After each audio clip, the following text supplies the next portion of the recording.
23واں سپارہ دوسرا رکوع سورہ یاسین کی آیت نمبر 45 سے۔ اعوذ باللہ من الشیطان الرجیم، بسم اللہ الرحمن الرحیم۔ وَإِذَا قِيلَ لَهُمُ اتَّقُوا مَا بَيْنَ أَيْدِيكُمْ وَمَا خَلْفَكُمْ لَعَلَّكُمْ تُرْحَمُونَ وَمَا تَأْتِيهِمْ مِنْ آيَةٍ مِّنْ آيَاتِ رَبِّهِمْ إِلَّا كَانُوا عَنْهَا مُعْرِضِينَ وَإِذَا قِيلَ لَهُمْ أَنفِقُوا مِمَّا رَزَقَكُمُ اللَّهُ قال الذين كفروا للذين آمنوا أنطعم من لو يشاء الله أطعمه إن أنتم إلا في ضلال مبين ويقولون متى هذا الوعد إن كنتم صادقين ما ينظرون إلا صيحة واحدة تأخذهم وهم يخصمون فلا يستطيعون توصية ولا إلى أهلهم يرجعون ونفخ في الصور فإذا هم من الأجداث إلى ربهم ينسلون قالوا يا ويلنا من بعثنا من مرقدنا هذا ما وعد الرحمن وصدق المرسلون إن كانت إلا صيحة واحدة فإذا هم جميع لدينا محضرون فاليوم لا تظلم نفس شيئا ولا تجزون إلا ما كنتم تعملون إن أصحاب الجنة اليوم في شغل فاكهون هم وأزواجهم في ظلال على الأرائك متكئون لهم فيها فاكهة ولهم ما يدعون سلام قولا من رب الرحیم۔ اللہ رب العزت نے تمام کائنات کو اسباب کے ساتھ جوڑا ہے۔ اللہ پاک کی عادت شریفہ بھی ہے اور قدرت بھی ہے کہ اگر چاہیں تو کبھی کبھی بغیر اسباب کے بھی کر دیا کرتے ہیں، اور اللہ پاک کبھی کبھی اسباب کے باوجود بھی نہیں کیا کرتے، لیکن یہ کبھی نہیں فرماتے کہ سبب کے خلاف کرتے ہوں۔ اس بات کو دوبارہ پھر سامنے رکھا جائے، اللہ پاک نے ساری کائنات کو اسباب کے ساتھ جوڑا ہے، اپنی قدرت کو ظاہر کرنے کے لیے کبھی بغیر سبب کے بھی کر دیتے ہیں، کبھی سبب کے باوجود بھی نہیں کرتے، لیکن کبھی بھی خلاف سبب کے نہیں کرتے۔ آم کے درخت پر کبھی بھی امرود نہیں لگیں گے، امرود کے درخت پر کبھی بینگن نہیں لگیں گے۔ اللہ پاک نے جو اسباب بیان فرما دیے کامیابی کے، کبھی بھی اس میں ناکامی نہیں ہوگی۔ اللہ نے جو اسباب بیان فرما دیے ناکامی کے، کبھی بھی اس میں کامیابی نہیں ہوگی۔ اللہ نے جو اعمال ارشاد فرما دیے اپنی رضا اور خوشنودی کے، اللہ کبھی بھی ان اعمال سے ناراض نہیں ہوں گے۔ اللہ پاک جن اعمال کے بارے میں فرماتے ہیں کہ یہ میری ناراضگی کا سبب بنتے ہیں، کبھی بھی اللہ ان میں سے کسی سے راضی نہیں ہوں گے۔ اللہ پاک نے ساری کائنات کے نظام کو چلایا ہے اسباب کے ساتھ، کبھی کبھی اپنی قدرت کو ظاہر کرنے کے لیے بغیر سبب کے تو کر دیا کرتے ہیں۔ حضرت عیسیٰ علیہ السلام کو بغیر باپ کے پیدا کر دیا، آدم علیہ السلام کو بغیر ماں اور باپ کے پیدا کر دیا۔ اللہ پاک بغیر سبب کے کر دیتے ہیں، کبھی سبب کے باوجود بھی نہیں کرتے، لیکن خلاف سبب کبھی نہیں کیا کرتے۔ یہ اللہ پاک کا اٹل قانون ہے، اٹل فیصلہ ہے۔ اس اللہ پاک کے اصول کو سامنے رکھتے ہوئے دنیا کے اندر جتنی قومیں آئی ہیں ان کے ساتھ عروج و زوال کی داستانیں وابستہ ہیں۔ کبھی کسی قوم کا عروج ہوتا ہے، پھر اس قوم کی پستی کا زمانہ آتا ہے، تنزل کا زمانہ آتا ہے۔ آخر وہ کیا وجہ تھی کہ قوم عاد جو بہت طاقتور تھی کہاں چلی گئی؟ قوم نوح کہاں چلی گئی؟ قوم لوط کہاں چلی گئی؟ قوم شعیب کہاں چلی گئی؟ ان کے نام و نشان کیوں مٹا دیے گئے؟ اس کے جو اسباب ہیں وہ صرف اور صرف اور صرف اللہ کی نافرمانی ہے۔ یہ ایک ایسا سبب ہے جو نہ کبھی بدلا ہے نہ کبھی بدلے گا۔ انسانوں کی ترقی، انسانوں کا عروج، انسانوں کی کامیابی وابستہ ہے اللہ کی فرما برداری کے ساتھ۔ انسانوں کا تنزل، انسانوں کی پستی، انسانوں کی ناکامیابیاں اور انسانوں کا ختم ہو جانا، نام و نشان کا مٹا دیا جانا، یہ ساری کی ساری چیزیں وابستہ ہیں اللہ کی معصیت اور اللہ کی نافرمانی کے ساتھ۔ سورہ یاسین کی جتنی آیات شریفہ گزر چکی ہیں اس میں مختلف مضامین بیان ہوئے۔ اللہ پاک نے اپنی بہت سی نعمتوں کو ذکر فرمایا۔ آج جو آیات شریفہ پڑھی گئی ہیں، ان آیات شریفہ میں اللہ پاک نے ان کے سامنے یعنی مکے والوں کے سامنے حضرت محمد صلی اللہ علیہ وسلم نے جو مجموعی طور پر محنت فرمائی تھی اور اپنی بات کو پیش فرمایا تھا، ان باتوں میں سے دو باتوں کو اللہ پاک نے یہاں ذکر فرمایا۔ وہ کون سی دو باتیں تھیں اور قوم نے آگے سے، مکے والوں نے آگے سے اس کا کیا جواب دیا ہے، ان آیات شریفہ کے اندر اللہ پاک نے اس کو بیان فرمایا۔ فرمایا وَإِذَا قِيلَ لَهُمُ اتَّقُوا مَا بَيْنَ أَيْدِيكُمْ وَمَا خَلْفَكُمْ لَعَلَّكُمْ تُرْحَمُونَ، جب ان سے یہ کہا جاتا ہے کہ ڈرو اس عذاب سے جو عذاب دنیا میں بھی تمہارے اوپر آ سکتا ہے، اس لیے کہ تم سے زیادہ طاقت والی قومیں دنیا میں آ کر ختم ہو چکی ہیں، تم سے زیادہ مال والے آ کر تہس نہس کر دیے گئے ہیں، تم سے زیادہ اپنی حکومت کے دعوے دار آئے ہیں، ان کو مٹا دیا گیا ہے۔ تم آخر کس بنیاد پر رسول پاک علیہ السلام کی نافرمانی میں کمر باندھ کر لگے ہوئے ہو اور کسی صورت میں ماننے کے لیے تیار نہیں ہو؟ جب ان سے یہ کہا جاتا ہے ڈرو، یہ جس انداز زندگی کو تم نے اختیار کر لیا ہے، جس طریقے سے زندگی گزارنا شروع کر چکے ہو، یہ وہ انداز ہے جو اللہ کو پسند نہیں ہے۔ یہ وہ طریقہ زندگی ہے جس پر نام و نشان مٹا دیا جاتا ہے، یہ وہ طریقہ زندگی ہے جس پر عذاب آ جایا کرتا ہے۔ جب ان سے یہ کہا جاتا ہے کہ ڈرو اس عذاب سے جو دنیا میں آ جایا کرتا ہے، وما خلفکم، اگر کسی مصلحت کی وجہ سے اللہ پاک اس میں تاخیر کرتے ہیں تو آخرت کا عذاب تو یقینی ہے، اس سے تو کوئی نہیں بچ سکے گا، کبھی نہیں، ناممکن ہے کہ ایک کافر جنت میں چلا جائے، کفر کے باوجود جنت میں چلا جائے۔ کفر پر، نافرمانی پر جو سزائیں ہیں وہ تو آخرت کے اندر یقینی طور پر پیش آنے والی ہیں۔ جب ان سے یہ کہا جاتا ہے کہ اس عذاب سے ڈرو، لعلکم ترحمون، یہ خوف ہی اللہ کو اتنا پسندیدہ ہے کہ اس کی وجہ سے اللہ تمہارے اوپر رحم فرما دیں گے۔ رحم کے بارے میں ایک بہت ہی اہم قسم کی بات کو سامنے رکھا جائے۔ جیسے دنیا کے اندر ایک مجرم، اس کا جرم ثابت ہو جاتا ہے، عدالت کے اندر فیصلہ ہو جاتا ہے کہ اب اس مجرم کو اس کے جرم کی سزا ملنی چاہیے، اخیر کے اندر ایک ہوتی ہے رحم کی اپیل کہ جی ٹھیک ہے، ہم مجرم ہیں، ہمارے وکیل نے بڑا زور لگایا لیکن ہمارا جرم پھر بھی ثابت ہو گیا، جج نے پھر بھی میرے خلاف فیصلہ کر دیا ہے، اب آخری صورت یہ ہے کہ میں رحم کی اپیل کرتا ہوں، اس رحم کی اپیل پر بسا اوقات اس کو معاف کر دیا جاتا ہے۔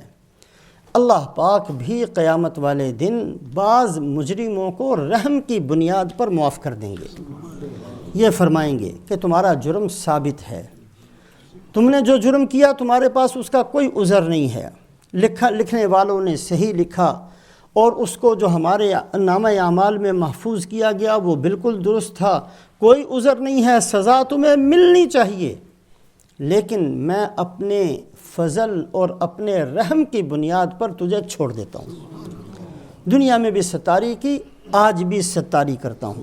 وہ کرشمے شان رحمت نے دکھائے روز حشر، چیخ اٹھا ہر بے گناہ میں بھی گناہ گاروں میں ہوں۔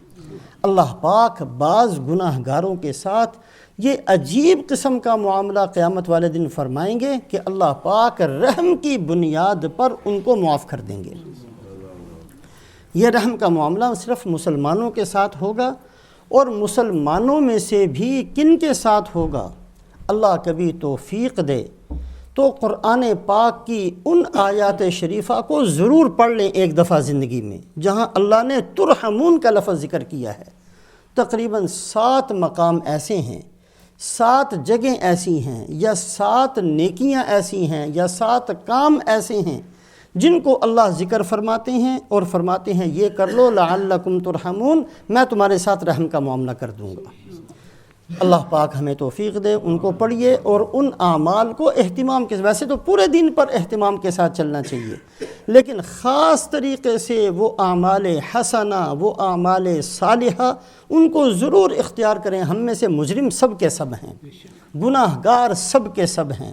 کل قیامت والے دن اللہ پاک ہمارے ساتھ ستاری کا معاملہ فرما دیں اور رحم کا معاملہ فرما کر ہمیں جنت میں بھیج دیں، اس سے بڑی خوش نصیبی کیا ہو سکتی ہے؟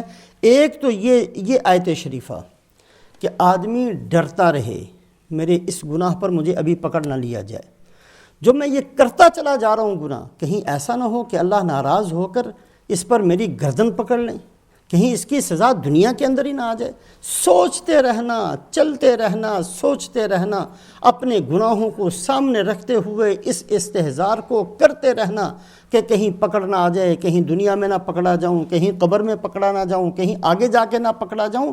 یہ جو خوف ہے، یہ خوف اللہ کو بڑا پسند ہے، یہ ڈرتے رہنا یہ اللہ کو بہت اچھا لگتا ہے۔ اس خوبی، اس صفت پر اللہ فرماتے ہیں کہ میں تمہارے ساتھ رحم کا معاملہ کر دوں گا۔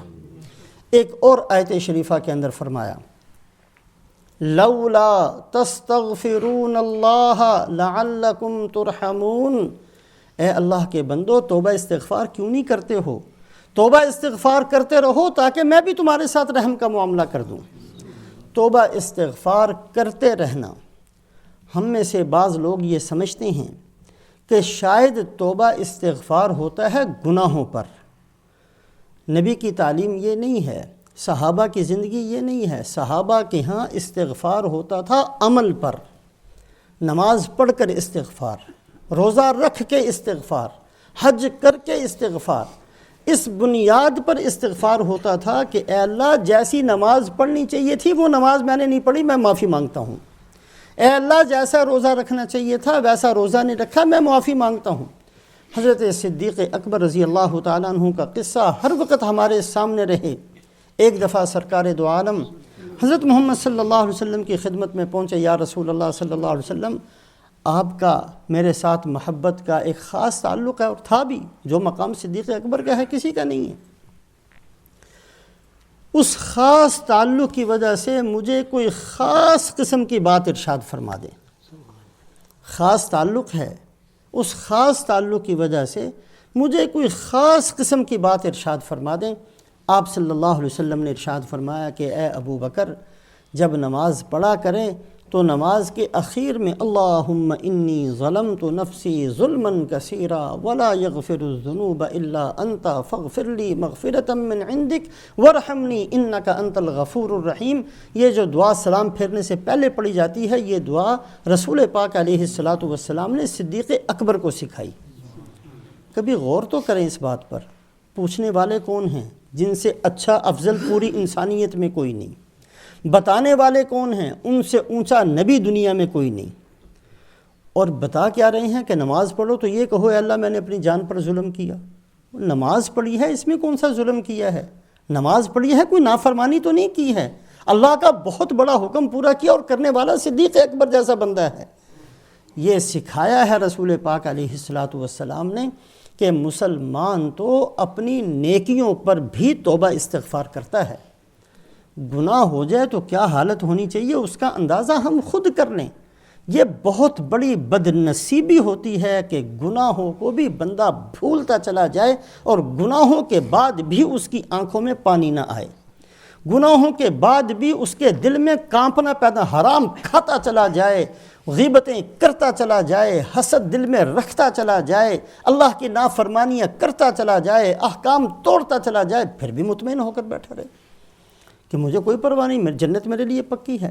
یہ مطمئن ہونا، فلا یأمن مکر اللہ الا القوم الخاسرون، یہ مطمئن ہونا گھاٹے والے لوگوں کی عادت ہوتی ہے۔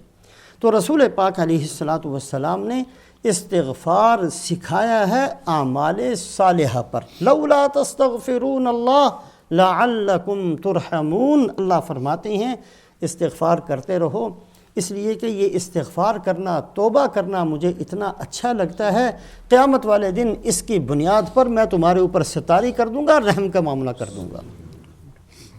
توبہ استغفار کرتے رہیں۔ کلکم خطاؤن وخیر الخطائین التوابون، تم میں سے ہر آدمی گناہ گار ہے، اللہ کو اچھا گناہ گار وہ لگتا ہے جو توبہ کرنے والا ہو۔ دوسری آیت شریفہ، ایک اور جگہ اللہ پاک فرماتے ہیں انما المؤمنون اخوۃ فاصلحوا بین اخویکم واتقوا اللہ لعلکم ترحمون، تمام ایمان والے آپس میں بھائی بھائی ہیں، اگر کوئی اونچ نیچ ہو جائے تو صلح کروا دیا کرو۔ یہ صلح کروانا اللہ کو اتنا اچھا لگتا ہے کہ اس بنیاد پر تمہارے اوپر رحم فرمائیں گے قیامت والے دن۔ جو چیز اللہ کو جتنی پسند ہوتی ہے اس کا عکس اللہ کو اتنا ہی ناپسند ہوتا ہے، ایمان پسند، اس کا عکس کفر اتنا ہی ناپسند۔ اب اس بات کو، اس آیت شریفہ کو سامنے رکھتے ہوئے، دو مسلمانوں میں صلح کروانا اتنا پسند ہے، قیامت والے دن جرم ثابت ہو گیا، سزا کے مستحق بن گئے، اللہ رحم کر کے معاف کر دیں گے، اتنا پسند۔ اس کا عکس کتنا ناپسند ہوگا، دو مسلمانوں کو آپس میں لڑوانا۔ اللہ ہمارے حال پر رحم کرے، جو آج ہماری حالت ہے، بعض دفعہ تسبیح بھی پڑھتے چلے جاتے ہیں اور لڑواتے ہیں دوسروں کو۔ بعض دفعہ عورتیں مصلے سے نہیں اٹھتی ہیں، بوڑھی ہو جاتی ہیں، حج پہ حج کرتی ہیں، پھر بھی لڑواتی ہیں آپس میں دوسروں کو۔ پتہ نہیں کہاں سے سیکھ لی ہم نے یہ غیر مسلموں والی زندگی، اور کہاں سے سیکھ لیا ہم نے دو مسلمانوں کو لڑوانا، دو مسلمانوں میں صلح کرانا۔ یہ تو اللہ کو اتنا پسند ہے، اللہ کے نبی صلی اللہ علیہ وسلم کو اتنا پسند ہے کہ فرمایا کہ جھوٹ بولنا کہیں جائز نہیں، دو بندوں میں صلح کروانی ہو تو جھوٹ بولنا تک جائز ہے۔ اندازہ تو کریں جھوٹ بولنا کتنا بڑا جرم ہے، بدبو آتی ہے جھوٹے کے منہ سے، اور 1 میل تک فرشتے قریب نہیں آتے۔ الا لعنت اللہ علی الکاذبین، قرآن کہتا ہے کہ جھوٹوں پر اللہ کی لعنت۔ اتنا بڑا گناہ بھی اس وقتی صورت میں معاف کر دیا جاتا ہے جب دو بندوں کے درمیان میں صلح کروانا مقصود ہو۔ لڑوانا دوسروں کو، کوئی ایسی بیچ میں تیلی لگا دینا، کوئی ایسا بیچ میں شوشہ چھوڑ دینا، ایک دوسرے کے خلاف دوسرے کو کر دینا، ایک دوسرے کے اندر غصہ بھر دینا دوسرے کے خلاف، یہ وہ گندی حرکتیں ہیں جو بد قسمتی کہیں، کچھ بھی کہیں، آج ہمارے اندر موجود ہیں۔ انما المؤمنون اخوۃ فاصلحوا بین اخویکم واتقوا اللہ لعلکم ترحمون، سارے مسلمان بھائی بھائی ہیں۔ آپ صلی اللہ علیہ وسلم نے فرمایا بھائی بھائی بھی کیسے، انما المؤمنون کجسد واحد اذا اشتکا منہ عضو تداعی لہ سائر الجسد بالسہر والحمى، سارے کے سارے مسلمان ایک ہی جسم کی طرح ہیں۔ بھائی بھائی تو پھر بھی الگ الگ دو جسم ہوتے ہیں نا۔ اللہ کے نبی صلی اللہ علیہ وسلم نے فرمایا ایسے بھائی بھائی کہ ایک ہی جسم ہے، ساری دنیا کے مسلمان ایک جسم کی طرح ہیں۔ انگلی میں اگر زخم لگ جائے تو آنکھوں سے نیند اڑ جاتی ہے، دل کے اندر اس کی تکلیف، انگلی کی تکلیف دل محسوس کرتا ہے، دماغ محسوس کرتا ہے، زبان محسوس کرتی ہے، کھانے میں مزہ نہیں آتا اس لیے کہ انگلی کے اندر تکلیف ہے۔ مسلمانوں کی زندگی ایسی ہونی چاہیے کہ کسی مسلمان کی تکلیف کو ہم اپنی تکلیف سمجھیں۔ حضرت مجدد الفسانی رحمۃ اللہ علیہ، ان کی ایک بہترین عادت تھی، لوگ بعض دفعہ ان کے پاس دعا کروانے کے لیے آیا کرتے، تو جب دعا کوئی بھی بندہ کرواتا تو دعا فرماتے، ان کی دعا قبول ہو جایا کرتی، بہت بڑے اللہ والے تھے۔ لیکن عادت یہ تھی کہ جب بھی کوئی بندہ دعا کروانے کے لیے آتا تو اسی وقت نہیں کرتے تھے، فرماتے تھے کل تیرے لیے دعا کروں گا، کل کروں گا، آج نہیں کل کروں گا۔ کسی نے پوچھا کہ حضرت دعائی کرنی ہے اسی وقت ہاتھ اٹھا کر دیا کریں، یہ تھوڑی ہے کہ اللہ کل سنیں گے آج نہیں سنیں گے، اللہ تو ہر وقت سنتے ہیں۔ فرمایا کہ نہیں، یہ بات نہیں ہے، جب کوئی مصیبت زدہ میرے پاس آتا ہے تو ایک دن ایک رات اپنے آپ کو سمجھاتا ہوں کہ یہ تکلیف اس کی نہیں ہے، میری تکلیف ہے۔ جب میرے جسم کا ریشہ ریشہ اور رگ رگ کے اندر یہ بات پیوست ہو جاتی ہے کہ یہ میری تکلیف ہے، اب میں ہاتھ اٹھا کر مانگتا ہوں تو اللہ قبول کر لیتے ہیں۔ کوئی چھوٹی سی بات نہیں ہے کسی کی تکلیف کو اپنی تکلیف سمجھنا۔ ہمیں تو بعض دفعہ مزہ آتا ہے دوسروں کی تکلیف میں، دوسروں کے نقصان میں ہمیں مزہ آتا ہے۔ ہم تو بعض دفعہ کہہ دیتے ہیں جی آپ پھنسا نا، پتہ چلے گا، بڑا مزہ آ رہا ہے، کیسی پتہ نہیں کون سی زندگی۔ اللہ ہمیں مسلمانوں والی زندگی نصیب فرمائے۔ اللہ ہمیں رسول پاک علیہ السلام جس پاکیزہ زندگی کو لے کر آئے، کبھی ہاتھ اٹھا کر دعا مانگا کریں، اللہ وہ زندگی ہمیں دے، اللہ وہ سوچ ہمیں دے، وہ عمل ہمیں دے، وہ رات ہمیں دے، وہ دن ہمیں دے، وہ کاروبار ہمیں دے، وہ غمی ہمیں دے، وہ خوشی ہمیں دے، جس پاکیزہ زندگی کو سرکار دو عالم حضرت محمد صلی اللہ علیہ وسلم لے کر آئے۔ تو بہرحال انما المؤمنون اخوۃ فاصلحوا بین اخویکم واتقوا اللہ لعلکم ترحمون۔ دو مسلمانوں کے درمیان میں صلح کروا دینا یہ اتنا اونچا عمل ہے کہ یہ اللہ پاک اس پر رحم فرما دیں گے قیامت والے دن۔ ایک اور آیت شریفہ کے اندر فرمایا وَإِذَا قُرِئَ الْقُرْآنُ فَاسْتَمِعُوا لَهُ وَأَنصِتُوا لَعَلَّكُمْ تُرْحَمُونَ۔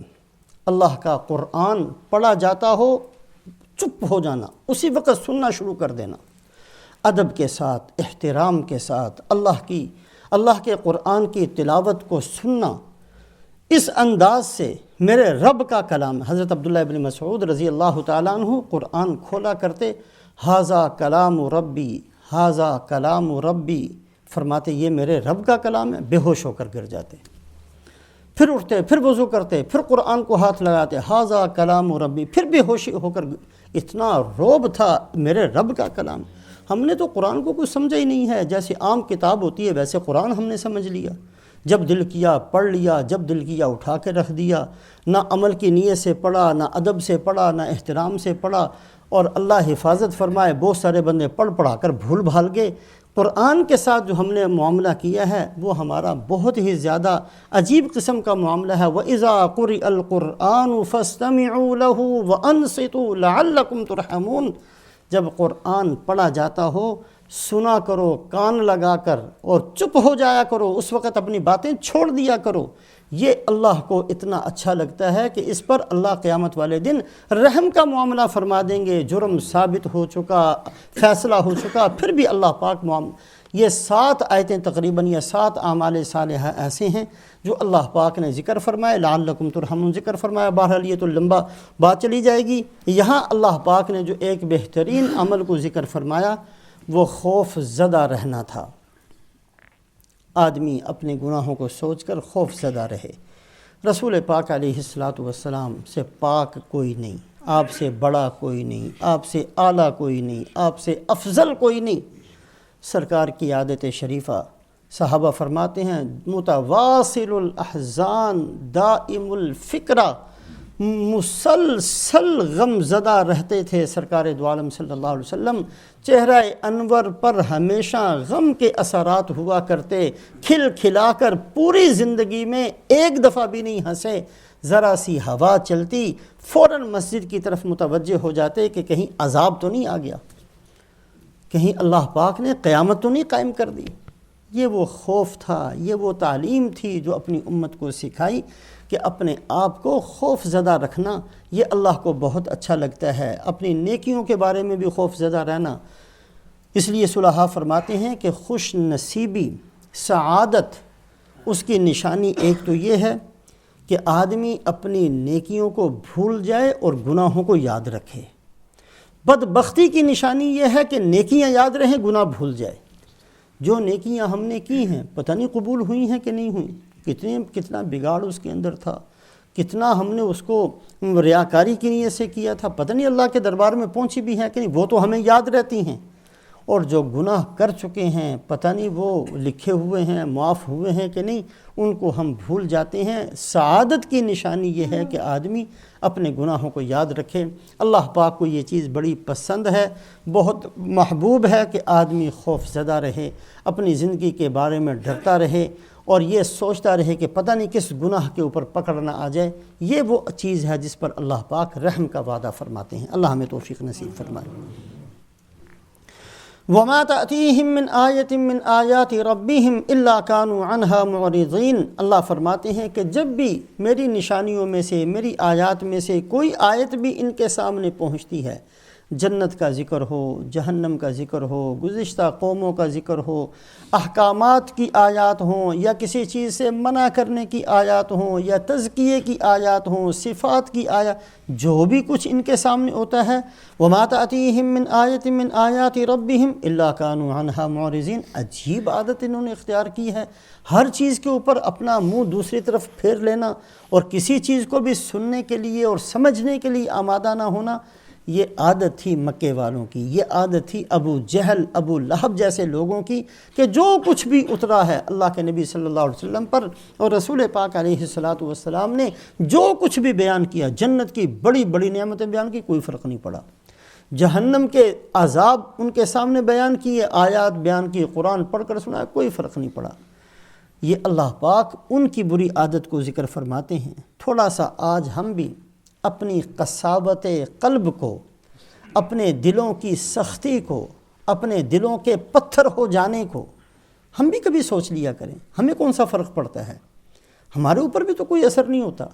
جو کچھ ہمیں سنا دیا جائے، کتنی دفعہ قرآن ہم شروع سے لے کر والناس تک سن چکے، ہمارے تو اوپر سے گزر گیا، ہمیں تو کبھی اثر نہیں ہوا۔ کسی کی زندگی کے اندر نہیں فرق آتا، حرام کھاتے چلے جائے، جو بری عادتیں ہیں اس کو اختیار کیے ہوئے ہیں۔ اللہ ہمارے حال پر رحم فرمائے، اللہ ہمیں ان لوگوں میں سے نہ بنائے جن پر قرآن اثر نہیں کرتا، اللہ اپنے فضل سے ہمیں ان لوگوں میں سے شمار فرما دے اور ان لوگوں میں سے ہمیں بنا دے کہ ایک ایک آیت ان کے دلوں پر اترتی تھی، ایک ایک آیت کے بعد ان کی زندگیاں بدلتی تھی۔ اللہ اپنے فضل سے ہمیں ان لوگوں میں سے بنا دے، اس کی دعا کرتے رہنا چاہیے۔ تو ایک بات تو مکے والوں کے سامنے اللہ پاک نے اپنی نعمتوں کو ذکر فرمایا اور رسول پاک علیہ السلام کو کہ سب سے پہلے مخاطب اور محنت کا میدان مکے والے تھے۔ دو باتیں کہی گئیں، ایک تو یہ کہی گئی کہ اللہ پاک رحم کرنے کے لیے بہت تیار ہیں، رحم کرنا چاہتے ہیں، تمہیں پیدا اس لیے کیا، مکے میں تمہیں اس لیے رکھا، حرم کا متولی تمہیں اس لیے بنایا اور سب سے اونچے نبی تمہارے اندر میں اس لیے پیدا فرما دیے، رحم کرنا چاہتے ہیں، لیکن آج اللہ بتاتے ہیں کہ یہ کام کرو، ہم رحم کریں گے۔ اور ان کا جواب یہ تھا کہ وہ ہر بات پر منہ پھیرنے والے تھے، اعراض کرنے والے تھے۔ وَإِذَا قِيلَ لَهُمْ أَنفِقُوا مِمَّا رَزَقَكُمُ اللَّهُ۔ دوسری بات جو ان کے سامنے کہی گئی وہ یہ کہی گئی کہ اللہ نے تمہیں رزق دیا ہے۔ کوئی آدمی اپنے پیدا ہوتے ہوئے ساتھ نہیں لے کر آتا، رزق اللہ دیتے ہیں۔ زمین کے اندر سے فصلیں اللہ نکالتے ہیں، آسمان سے پانی اللہ برساتے ہیں۔ جو دنیا کے اندر بندہ کوشش محنت کرتا ہے، کوشش محنت کے لیے طاقت، عقل، سمجھ، آنکھیں، یہ ساری چیزیں بھی اللہ دیتے ہیں، رزق اللہ دیتے ہیں، جو کچھ دیتے ہیں اللہ دیتے ہیں۔ اور اللہ پاک نے جو رزق دیا ہے اس میں سے تھوڑا سا تم خرچ بھی کر دیا کرو، کسی محتاج کو دے دینا، کسی غریب کو دے دینا، کسی بیوہ کو دے دینا، کسی ضرورت مند کی ضرورت پوری کر لینا، اس کام کو کیا کرو۔ قال الذين كفروا للذين آمنوا أنطعم من لو يشاء الله أطعمه۔ تو آگے سے بطور مذاق کے یہ کہا کرتے، لو جی عجیب قسم کا حکم سنایا، ہمیں کہتے ہیں کہ فلاں غریب کو دے دو، بھیا دینا ہی ہوتا تو ساتھ یہ کہتے اللہ دیتے ہیں، بھئی دینا ہی ہوتا تو اللہ خود ہی دے دیتے۔ یہ کیا طریقہ ہے؟ پہلے ہمیں دیا، پھر ہمیں کہا اس کو دے دو، اللہ نے ہی دینا تھا تو اللہ سب کو ایک جیسا دے دیتے۔ حالانکہ یہ کتنی موٹی سی بات تھی کہ اللہ پاک نے یہ جو انداز انسانوں کے اندر رکھا ہے، کسی کو مالدار بنا دیا، کسی کو غریب بنا دیا، پھر مالدار کو حکم دے دیا کہ غریب پر خرچ کر تاکہ غریب آدمی اپنے فقر کو چھپائے، اس کو بہانہ بنا کر اللہ اس کی بخشش کر دے، اور مالدار آدمی اس کی ضرورت کو سامنے رکھ کر اس پر خرچ کرے تو اللہ اس کی بخشش کر دے۔ تو بہانے بنائے ہیں۔ ورنہ دنیا کے اندر ہی اسی زمین پر ہی وَكَأَيٍّ مِّن دَابَّةٍ لَا تَحْمِلُ رِزْقَهَا، اللہ فرماتے ہیں کتنے ہیں چوپائے، کتنے جاندار دنیا میں ہیں، کسی کی فیکٹری نہیں ہے۔ آپ نے دیکھا ہوگا فلانا کتا بڑا مالدار ہے، فلانا کتا بڑا غریب ہے، ایک جیسے ہیں سارے۔ اللہ نے جانوروں کو ایک جیسا رکھا ہے، فلانا شیر جو ہے اس کی کوٹھی ہے اور فلانا شیر جھونپڑی میں رہتا ہے، ایسا نہیں ہے۔ جنگل کا بادشاہ ہے شیر، لیکن سب ایک جیسے ہیں، ہاتھی ایک جیسا، بندر ایک جیسا، سانپ ایک جیسا، بچھو ایک جیسا۔ وَكَأَيٍّ مِّن دَابَّةٍ لَا تَحْمِلُ رِزْقَهَا، کتنے دنیا کے اندر جاندار ایسے ہیں جو اپنا رزق اپنی پشت پر اٹھا کر نہیں پھرتے ہیں، ان کی دکانیں نہیں ہیں پھر بھی اللہ ان کو رزق دے رہے ہیں، ان کی فیکٹریاں نہیں ہیں پھر بھی اللہ ان کو رزق دے رہے ہیں، ان کی فصلیں نہیں ہیں، وہ کھیتی باڑی نہیں کرتے ہیں پھر بھی اللہ رزق دیتے ہیں۔ علامہ کمال الدین دمیری رحمۃ اللہ علیہ بہت بڑے بزرگ گزرے ہیں، جانوروں کے بارے میں حیات الحیوان کتاب بڑی معتبر قسم کی کتاب لکھی ہے، جانوروں کی عادات کیا ہیں، جانوروں کی خصلتیں کیا، اس پر بڑی تحقیق ہے ان کی۔ وہ لکھتے ہیں کہ سوائے 3-4 قسم کے جانوروں کے، ان میں سے ایک چوہا ہے، ایک چیونٹی ہے، اور 2-4 جو پرندوں میں سے چند جانور ایسے ہیں جن کی عادت ہے کہ وہ اپنا کھانا اپنے گھونسلوں میں جا کر جمع کرتے ہیں۔ اس کے علاوہ لاکھوں قسم کے جو جانور ہیں، کوئی بھی اپنا کھانا بچا کر اپنے گھونسلے میں نہیں رکھتا ہے، کھایا اور ختم، اگلا وقت آیا پھر اللہ ان کو دیتے ہیں۔ سوائے 2-4 جانوروں کے ان کی عادت ہے، اور یہ بھی کوئی بہت بڑے جانور نہیں، چوہا وغیرہ یہ ہیں جو اپنی خوراک تھوڑی سی کھاتے ہیں، بچا کر اپنے گھونسلوں میں جمع کرتے ہیں، ورنہ کسی جانور کی یہ عادت نہیں۔ کسی ہاتھی کو نہیں دیکھو گے کہ اس نے اپنا رزق ایک جگہ سٹور کیا ہوا ہو، کسی سانپ کو نہیں دیکھو گے، کسی بچھو کو نہیں دیکھو گے، کسی شیر کو نہیں دیکھو گے۔ اللہ پاک ہر ایک کا رزق اس کے وقت پر اس کو پہنچاتے ہیں، ہر کو اللہ دیتے ہیں۔ انسانوں کو بھی ایسا کر سکتے تھے، یہ تو اللہ پاک نے مغفرت کا ایک بہانہ بنانا تھا، اس پر بخشنا تھا کروڑوں انسانوں کو کہ تو نے فلاں پر خرچ کیا، اس پر تیری بخشش کر دی، تو نے فلاں وقت زکوٰۃ دی، اس زکوٰۃ پر تیری بخشش، تیرے صدقہ فطر پر تیری بخشش، فلاں مہمان نوازی پر تیری بخشش، تیرے بچوں کو پالنے پر اللہ پاک نے تو مغفرت کا بہانہ بنانا تھا۔ ایک اللہ والے مسجد میں بیٹھے ہوئے تھے اکیلے، مسجد جس طرح ہمارے ملکوں میں ہوتی ہے، صحن کھلا ہوا، بڑی زور سے ہوا آئی اور باہر جتنا گھاس پھوس تھا بہت سارا اکٹھا ہو کر مسجد کے صحن میں آ کر اکٹھا ہو گیا، جیسے ہوا میں ہوتا ہے، تنکے اور کاغذ اور گند وغیرہ مسجد کے صحن میں پہنچ گیا۔ ان بزرگوں نے ہوا کو کہا کہ او ہوا، یہ کیا تجھے پتہ نہیں ہے اللہ کا گھر ہے، بجائے اس کی صفائی کرنے کے باہر سے گند اٹھا کر اندر لا کر ڈال دیا۔ اللہ پاک نے اس ہوا کو گویائی عطا فرمائی، کہنے لگی کہ میں کانپتی ہوں کہ اللہ کے گھر کے اندر کوئی گند میں لے کر آؤں، لیکن یہ تو اللہ کے حکم سے کیا، اللہ پاک نے تمہیں بخشنا ہے، اس لیے مجھے کہا باہر سے گھاس پھوس لا کر اندر ڈال دو، کوئی میرا بندہ اٹھا کر میرے گھر کو صاف کرے گا، میں نے اس کی بخشش کر دینی ہے۔ یہ تو بخشش کے بہانے ہیں، اتنی موٹی سی بات ان کی سمجھ میں نہیں آتی تھی۔ وَإِذَا قِيلَ لَهُمْ أَنفِقُوا مِمَّا رَزَقَكُمُ اللَّهُ، جب ان سے کہا جاتا ہے خرچ کرو، اللہ ہی نے تمہیں دیا ہے، اس میں سے خرچ کرو، قَالَ الَّذِينَ كَفَرُوا لِلَّذِينَ آمَنُوا، تو یہ کافر ایمان والوں کو کہتے ہیں أَنُطْعِمُ مَن لَّوْ يَشَاءُ اللَّهُ أَطْعَمَهُ، ہم ایسے لوگوں کو کھلائیں، اگر اللہ چاہتا تو خود ہی کھلا دیتا، ہمیں کیوں کہتا اللہ پاک کی ان کو کھلاؤ۔ ان انتم الا فی ضلال مبین، اللہ فرماتے ہیں کتنی کھلی ہوئی گمراہی کی، اتنی موٹی سی بات، اللہ پاک کی مغفرت کے جو بہانے اللہ تلاش فرماتے ہیں، یہ بات بھی ان کی سمجھ میں نہیں آئی۔ وَيَقُولُونَ مَتَىٰ هَٰذَا الْوَعْدُ إِن كُنتُمْ صَادِقِينَ، بجائے قبول کرنے ماننے کے یہ کہتے ہیں یہ بتاؤ قیامت کب آئے گی، چونکہ یہ پہلے بات بیان ہوئی کہ قیامت کو وہ مانتے نہیں تھے، اور جب رسول پاک علیہ السلام بار بار قیامت کا ذکر فرماتے اور بار بار قرآن اترتا جس کے اندر قیامت اور قیامت کے بعد کے مناظر بیان کیے گئے، تو تنگ آ کر یا مذاق کے طور پر یا خاموش کروانے کے لیے یہ کہا کرتے، بار بار سوال کرتے، وَيَقُولُونَ مَتَىٰ هَٰذَا الْوَعْدُ إِن كُنتُمْ صَادِقِينَ، سچے ہو تو بتاؤ کب آئے گی، ہمیں دن بتاؤ، ہمیں تاریخ بتاؤ، ہمیں سال بتاؤ، تاکہ ہم انتظار کریں، ہم لکھ لیں کہ فلاں دن، فلاں وقت، فلاں مہینے، فلانی تاریخ کو قیامت آئے گی۔ اس بات کو کئی دفعہ پہلے بھی بیان کیا جا چکا کہ اللہ پاک کی بے شمار مصلحتیں ہیں، اور بے شمار مصلحتوں کی وجہ سے بہت ساری چیزوں کو اللہ نے مخفی رکھا ہے، اور یہ انسانوں کے لیے خیر کا سبب ہے۔ اللہ پاک نے نہیں بتایا کہ کون کس وقت مرے گا۔ ہم میں سے اگر کسی کو پتہ چل جائے کہ میری زندگی اتنی باقی رہ گئی ہے تو وہ کتنی مشکل ہو جائے زندگی گزارنا، اجیرن بن جائے زندگی گزارنا مشکل ہو جائے، ہر وقت ہر بندے کے سامنے موت رہے۔ اللہ پاک کی حکمت ہے، یہ بندوں کے ساتھ بھلائی کا معاملہ ہے کہ اللہ پاک نے اس کو مخفی رکھا۔ اگر یہ پہلے سے پتہ ہو یہ میں نے دکان کرنی ہے، اس میں سے مجھے گھاٹا ہونا ہے، تو کوئی بندہ دکان ہی نہ کرے، کوئی بندہ کاروبار ہی نہ کرے۔ پہلے سے پتہ چل جائے کہ سفر کروں گا تو حادثہ ہو جائے گا، تو سفر ہی دنیا کے ختم ہو جائیں۔ تو اللہ پاک نے بہت ساری چیزیں اپنی حکمت کے پیش نظر ان کو مخفی رکھا، نہیں بتایا۔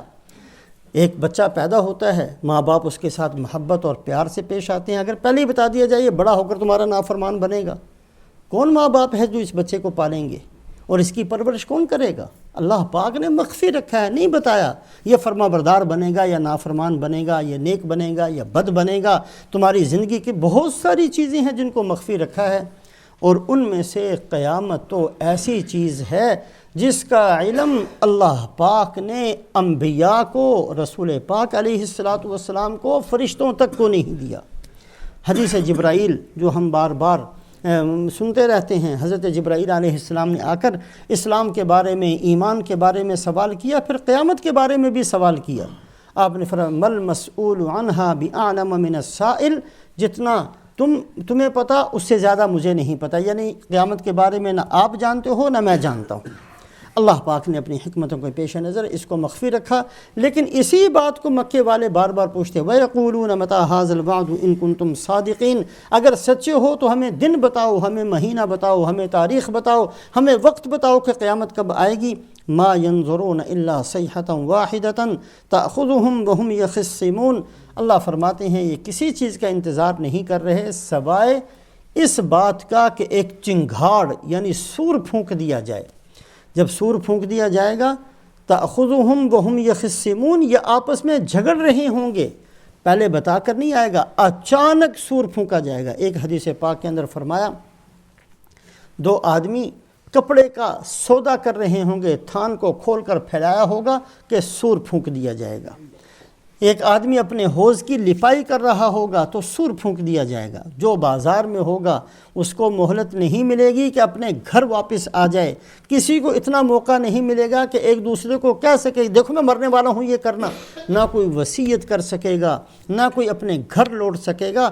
جب سور کی آواز آئے گی تو وہ سور کی آواز بڑھتے بڑھتے بڑھتے بڑھتے اتنی ہولناک اور اتنی شدت والی ہو جائے گی کہ کلیجے پھٹنے شروع ہو جائیں گے، لوگ گرنا شروع ہوں گے، مرنا شروع ہوں گے، اور پھر اس میں ایسی شدت پیدا ہو جائے گی کہ زمین پھٹ جائے گی، آسمان ٹوٹ جائے گا، ستارے ٹوٹ جائیں گے، سورج بے نور ہو جائے گا، پہاڑ اکھڑ جائیں گے، سمندروں میں آگ لگا دی جائے گی، سارے کا سارا نظام توڑ پھوڑ کر ختم کر دیا جائے گا۔